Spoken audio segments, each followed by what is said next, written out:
राम राम भाइयों, क्या हाल चाल। साथियों, आज हम आए हुए हैं सिरसा हरियाणा के अंदर एक कीनू के फार्म पे। सारी जानकारी आपको इस वीडियो में मिलेगी कि कीनू की फार्मिंग कैसे की जाती है, क्या मुनाफा क्या घाटा रहता है, कैसे शुरू करना है, मार्केटिंग कैसे कब कहाँ करनी है ताकि सबसे अच्छा मुनाफा मिले। तो चलिए, सारी जानकारी के लिए आपको सबसे पहले फार्म के मालिक से ही मिलवाते हैं।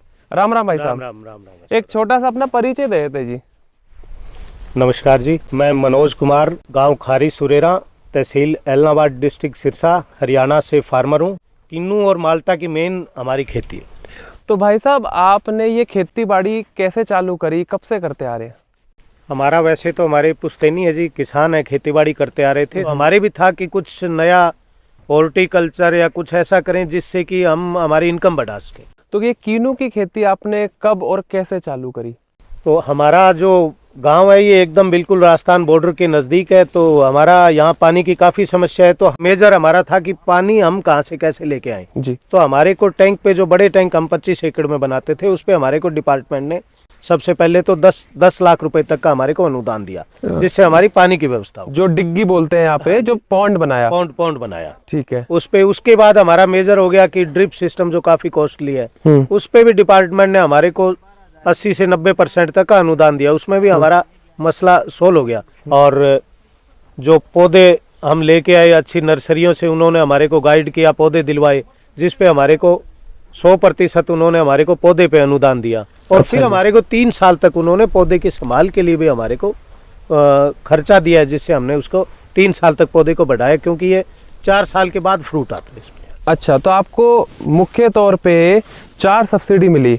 एक तो आपको डिग्गी पे मिली जो तालाब खोदने की थी। जी। उस पे आपको कितने की खर्चा आ गया और कितनी सब्सिडी मिली? तालाब खोदने पे हमारा 10 लाख रुपए के अंदर उस टाइम टैंक तैयार हो गया, और 10 लाख हमारे को डिपार्टमेंट ने सब्सिडी दे दी। अच्छा, आपका मतलब 100%? 100% बिल्कुल। इसकी क्या डायमेंशंस है और क्या कैपेसिटी है, इसमें कितना पानी आ जाता है? इसकी लंबाई जो है वो 135 और चौड़ाई जो है वो 90 फीट और गहराई 15 फीट का तालाब बनाया था। ये ड्रिप पे कितनी सब्सिडी मिली? ड्रिप पे उस टाइम 90% के आसपास सब्सिडी थी। तो वैसे आपके कितने क्या किले हैं, कितने एकड़ में आपकी खेती है? 25 एकड़ के अंदर हमने बाग लगा रखा है। अगर आज कोई 1 एकड़ का ये कीनू का या माल्टा का लगाना चाह रहा है बाग, तो इसमें आज के टाइम पे क्या सरकार की सब्सिडीज है और सब्सिडीज के बाद क्या खर्चा आ जाता है? आज के टाइम भी जो लगा रहा है डिपार्टमेंट हमारे यहाँ, अब भी सब्सिडीज जो है, जो टैंक की सब्सिडी जो है पहले 10 लाख थी, अभी कोई 25 एकड़ पे लगाता है तो उसकी 13 लाख रुपए सब्सिडी कर रखी है। और पौधों का हमारा जो आज भी लेके आते हैं, डिपार्टमेंट खुद भी पौधे मुहैया करवाता है, और कोई फार्मर पौधे लेके आए तो उसको वो सब्सिडी 65 से 70 रुपए के आसपास एक पौधे की सब्सिडी देते हैं। उतने में अच्छा पौधा आ जाता है। नहीं तो पौधा हो सकता है, अगर हम कोई बहुत अच्छी नर्सरी का लेके आए तो 100 रुपए के आसपास पौधा आ जाता है। 100 रुपए का एक पौधा आता है। सब्सिडी उसमें 60 से 65 रुपए की सब्सिडी मिलती है। अच्छा, 100 रुपए का मान लीजिए अगर पौधा ला रहे हैं तो उसमें 65% सब्सिडी सरकार की तरफ से है। तो फार्मर को, किसान को मात्र 30-35 रुपए देने होंगे एक पौधे के। 1 एकड़ के अंदर कितने पौधे लग जाते हैं? स्टार्टिंग में थे जी, उस टाइम 20 बाई 20 पे लगाते थे। उस टाइम 110 पौधे हमारे 1 एकड़ में लगते थे। तो इस हिसाब से तकरीबन 3,500 का आपका पौधों की कॉस्टिंग आ जाएगी। जी। इसके इसके बाद जो आपकी वाटर की रिक्वायरमेंट है वो पूरी सब्सिडी पे अब भी मिल रही है। हाँ, उस पे भी कोई ज्यादा खर्चा नहीं। सब्सिडी डिपार्टमेंट ने, जैसे भी कोई ड्रिप का सिस्टम महंगा हुआ है तो डिपार्टमेंट ने अपनी तरफ से भी सब्सिडी बढ़ा दी। कितना आ जाएगा 1 एकड़ में ड्रिप लगाने का खर्चा? अगर 1 एकड़ में लगाते हैं तो 20,000 के आसपास खर्चा आएगा। फिर हमारा जमीन तैयार करने में क्या ध्यान रखना है, कैसे पौधा लगाना है और उस समय कितना खर्चा आ जाएगा? जो पहले साल की सबसे ज्यादा इम्पोर्टेंट केयर होती है वो कैसे होती है?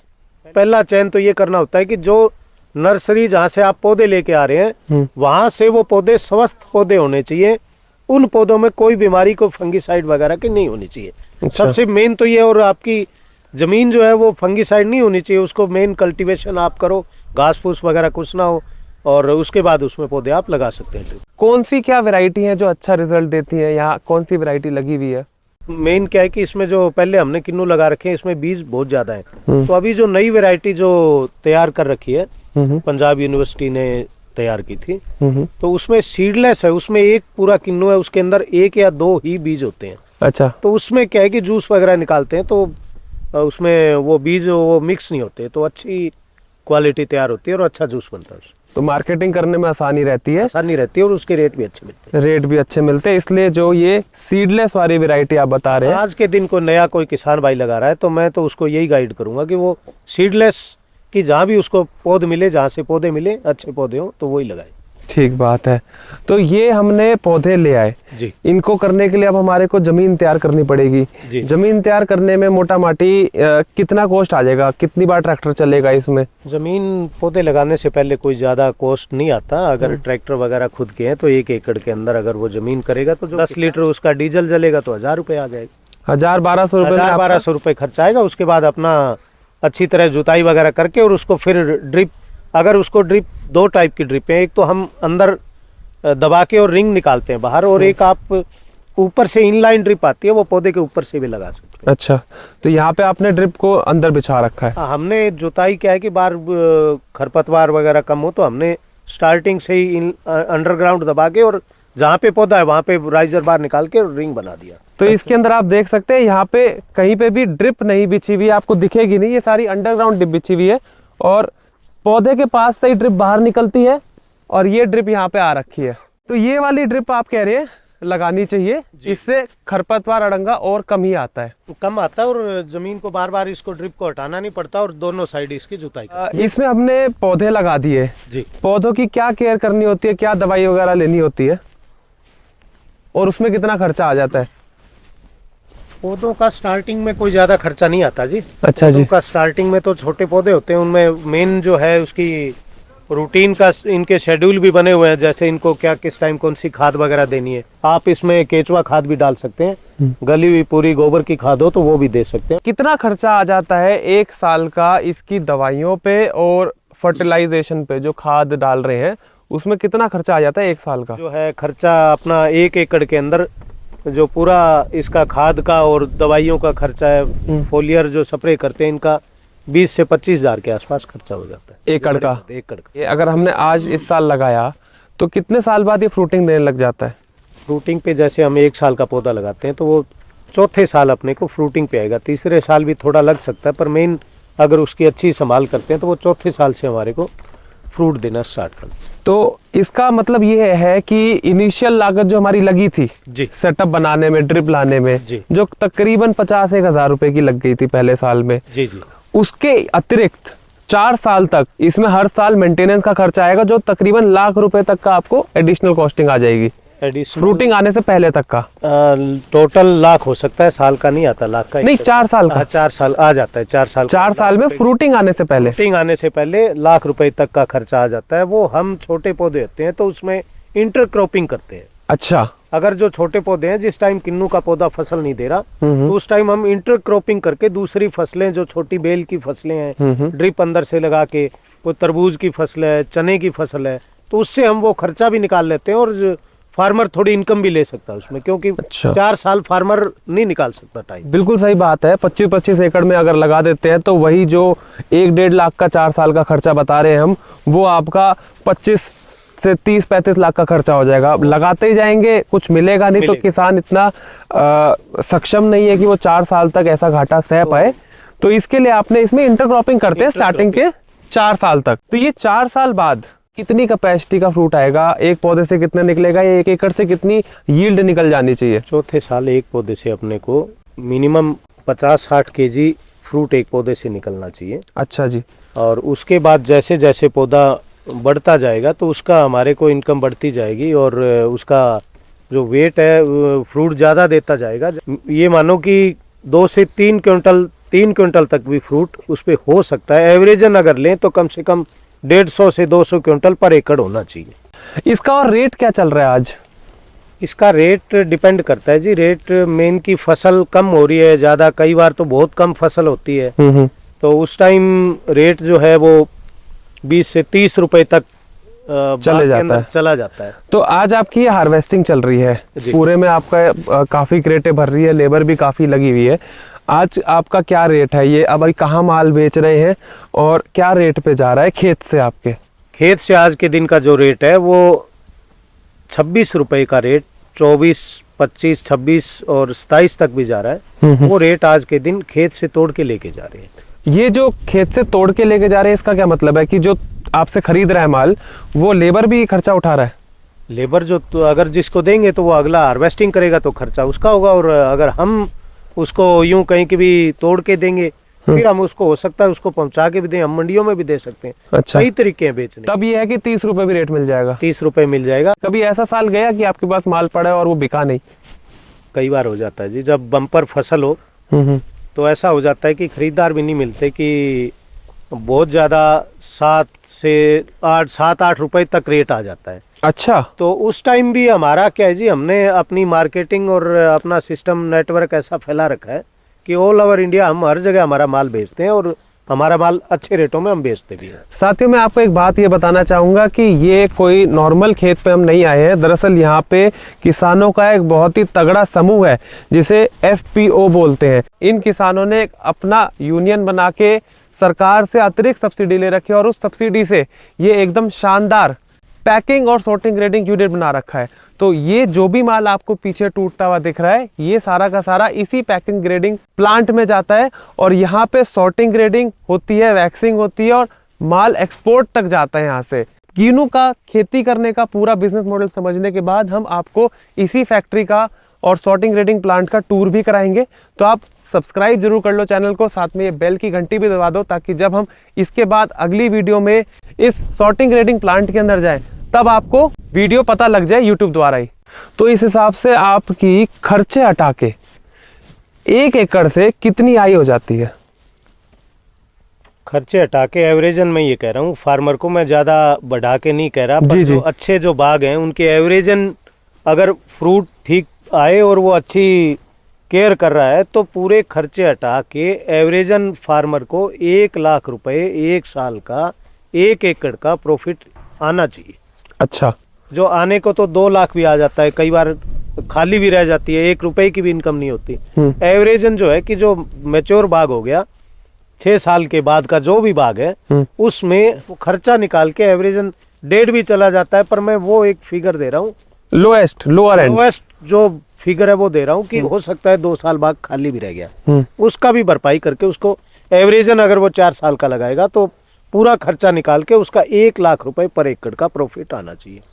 और अच्छा साल जाता है तो कितना इसमें प्रॉफिट निकल आता है? एक साल अच्छा अगर साल जाए, बढ़िया फसल हो और ठीक रेट मिले तो 1 एकड़ में 3 लाख रुपए फार्मर खर्चा निकाल के भी कमा लेता है। हमारे हुआ भी है। एक बार ये समझते हैं कि इस कीनू का साइकिल क्या रहता है, कौन कौन से मौसम में लगाया जाता है, कब इसकी प्रूनिंग ट्रिमिंग होती है, ये हार्वेस्टिंग कब होती है? ये हमारा जो है मेन इसका जो हार्वेस्टिंग का टाइम है वो अभी 15 नवंबर से हम स्टार्ट कर देते हैं। जैसे भी जो क्या है कि जो स्टार्टिंग जो टाइम होता है, इस टाइम मौसम भी गर्म होता है, तो जो कलर का फ्रूट है वो आप निकालो और उसको मार्केट में लेके जाओ, उस टाइम उसके रेट भी अच्छे मिलते हैं। कितने मिल जाते हैं नवंबर में? स्टार्टिंग जो होता है उस टाइम इसका 40 से 45 रुपए से रेट स्टार्ट होता है इसका। अच्छा, नवंबर में जब ये अघैती हो गया एक तरीके से, जब मंडी में इतना माल नहीं आया, आपका उस टाइम माल कम टूटेगा, लेकिन 45 रुपए तक का रेट अच्छे मिलेंगे, 1 किलो का भाव आपको मिल जाएगा।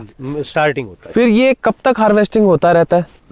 ये लास्ट हार्वेस्टिंग होता है जी 15 फरवरी और 20 लास्ट फरवरी तक हार्वेस्टिंग होता है।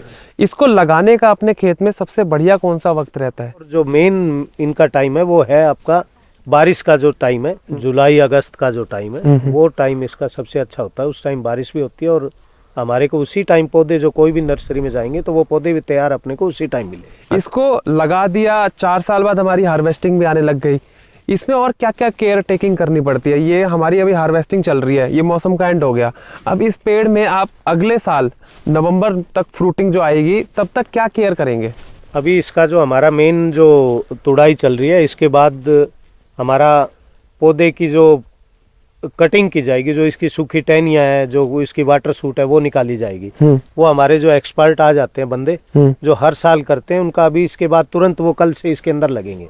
फिर हमारा अभी मौसम है, हमारा जब तक थोड़ा गर्म नहीं आएगा तब तक हम इसके अंदर नीचे पूरी इसकी गुड़ाई करके खाद देंगे, इसमें गोबर की खाद, और जो इसकी जड़ों के लिए कोई फंगीसाइड का है, और दूसरी जो फर्टिलाइजर जो इसके नीचे हमारे को बेसल डोज देनी है वो इसको हम दे के, और फिर इसको हम फरवरी के अंदर इसको, अगर फ्लड इरिगेशन के लिए पानी है तो ठीक है, अदरवाइज हम इसको ड्रिप से दे ड्रिप से देंगे। पानी देंगे। ठीक है, इसमें फिर खरपतवार वगैरह कितनी हटानी पड़ती है, उसमें क्या खर्चा आता है? खरपतवार अभी एक बार अब हटाएंगे, उसके बाद साल में 2 बार हटा देते हैं, 3 बार। कोई ज्यादा हटाए तो भी ठीक है, कम हो तो कम चल जाता है। यहाँ पे लेबर का क्या हिसाब है? लेबर दिहाड़ी के हिसाब से होती है या कोई और शेयरिंग बेसिस पे है? लेबर जो हमारा इसके अंदर जो खरपतवार वगैरह निकालते हैं तो ये हम दिहाड़ी पे लेके आते हैं, अच्छा। और दूसरा जो इसकी प्रूनिंग करते हैं, कटिंग वगैरह करते हैं पौधे की, तो उसका एक पौधे पर प्लांट का ठेका भी हो जाता है और दिहाड़ी पे भी हो जाता है। अगर कोई खेती में आना चाह रहा है जी, 1 एकड़ 2 एकड़ जमीन है, ज्यादा लंबा चौड़ा खेत नहीं है, तो आप क्या सलाह देते हैं वो किस चीज की खेती करे? अगर बागवानी करे तो उसमें कीनू की ही क्यों करे? क्योंकि अनार की भी अच्छी यहाँ पे राजस्थान हरियाणा में इन जिलों में अच्छी यील्ड भी आती है और मुनाफा भी अच्छा है, मौसमी भी अच्छी चीज है। तो क्या क्या और ऑप्शन है? आपको इतने साल हो गए, जी, जी। अब अगर आप नया बाग लगाते तो क्या आप कीनू का ही लगाएंगे या और भी ऑप्शन है जिससे अच्छा मुनाफा कमाया जा सकता है? हमारा देखो जी, हमने किन्नू के भी लगा रखे हैं बाग, हमने रेड माल्टा भी लगा रखा है, मैंने खुद ने गुआवा भी लगा रखा है, जो अभी मेरा 12 महीने के प्लांट हुए हैं। अच्छा जी। तो थोड़ा सा क्या है कि इसमें दिक्कत किन्नू के अंदर और तो वैसे तो कोई नहीं है, पर थोड़ा सा ये है कि गुआवा जो लगा रखा है वो दूसरे साल से फ्रूट दे देता है, जल्दी फ्रूटिंग आती है। जल्दी फ्रूटिंग आती है। ये हमारे गांव के अंदर भी 1100-1200 एकड़ के अंदर बाग लगे हुए हैं। अच्छा जी। तो उसमें कुछ एक ऐसे भी फार्मर रहे हैं जो अच्छी इनकम उठा रहे हैं, और कुछ एक ऐसे भी फार्मर हैं जिन्होंने अपने बाग उखाड़ भी दिए। अच्छा जी। तो इसके भी रीजन है कि जो किसान भाई लगाना चाह रहे हैं वो, अगर उनके एक तो यूं हो कि इसकी पूरा वो ऐसा नहीं है कि इसको हमने लगा दिया और चौथे साल इससे हम इनकम लेने, 4 साल तक अगर उस पौधे की हम केयर कर सकते हैं फिर तो वो लगा सकता है। अगर जो कोई छोटा किसान भाई है जिसके 4 एकड़ जमीन है, 5 एकड़ जमीन है, तो वो अपना, मेरा तो यही तजर्बा रहा है कि वो स्टार्टिंग करे 1 एकड़ 1.5 एकड़ या 2 एकड़ से करे। 2 एकड़ या 1.5 एकड़ से वो स्टार्ट करेगा, बाकी दूसरी उसकी रूटीन की जो फसलें हैं वो कर रहा है, तो 1.5 एकड़ में लगाएगा वो, उसके अंदर उसके साथ साथ इंटरक्रॉपिंग करे, सब्जी की खेती है, दूसरी खेती है, वो करेगा, तो उसको उसका आउटपुट इनकम भी आएगी। अच्छा। ताकि वो उससे उसका खर्चा उससे निकाल ले, दूसरे उसके 2 एकड़ और बचे हैं उनसे वो अपना गुजारा कर ले। अच्छा जी। जब उसके अंदर फ्रूटिंग हो, उसको लगे यार अच्छा इससे इनकम तेरी बढ़ रही है, तो फिर वो अपना एरिया बढ़ा सके। ये आपका बाग आज 15 साल का हो चुका है जी। ये कब तक आपकी हार्वेस्टिंग देता रहेगा? इस पौधे की उम्र क्या है? हमारा पौधा अगर उसमें फंगीसाइड या कोई दिक्कत नहीं आएगी तो वो 40 साल तक भी चल सकता है। 40 साल तक, मतलब एक बार अपना लगाया और पूरे लाइफ टाइम आपको इनकम देता रहेगा? इनकम देता रहेगा जी। तो साथियों, आपने देखा किस तरीके से ऐसी जमीन जहां पे 2005 से पहले 1 एकड़ में मेरे हिसाब से 1000-2000 की भी इनकम नहीं हो पाती होगी, खाली रहते थे हमारे, क्योंकि पानी नहीं है। पानी नहीं है और बारिश पे डिपेंड था, तो कुछ होता नहीं है। एक तरीके से बंजर जमीन बोल सकते हैं, ऐसी जमीन थी ये। वहां से चालू करके ये कीनू लगा के सरकार की अच्छी सब्सिडियों को ढूंढा, उनको अप्रोच करा, वो सब्सिडियों का लाभ उठाया, मेहनत करी। ये करते करते आज 1-1 एकड़ से 1 लाख, 2 लाख, 3 लाख तक की भी इनकम हर किसान ले रहा है, और 25-25 एकड़ कीनू का बाग लगा रखा है। इसमें एक और बहुत ही इंपॉर्टेंट चीज है जो हमें सीखनी पड़ेगी, वो है मार्केटिंग का। और अगली वीडियो आपको मार्केटिंग के ऊपर ही मिलेगी। अभी हम जाएंगे भाई साहब के साथ इस गांव का जो प्रोसेसिंग यूनिट है, जहां सॉर्टिंग ग्रेडिंग होती है, वहां पे, और मार्केटिंग की जर्नी आपको वहीं पे जाके समझाएंगे। तो सब्सक्राइब कर लो ये चैनल को, ताकि नेक्स्ट वीडियो डलते ही आपको पता लग जाए। मिलते हैं आपको अगली वीडियो में, तब तक के लिए अपना ख्याल रखिएगा। जय हिंद, जय जवान, जय किसान, राम राम।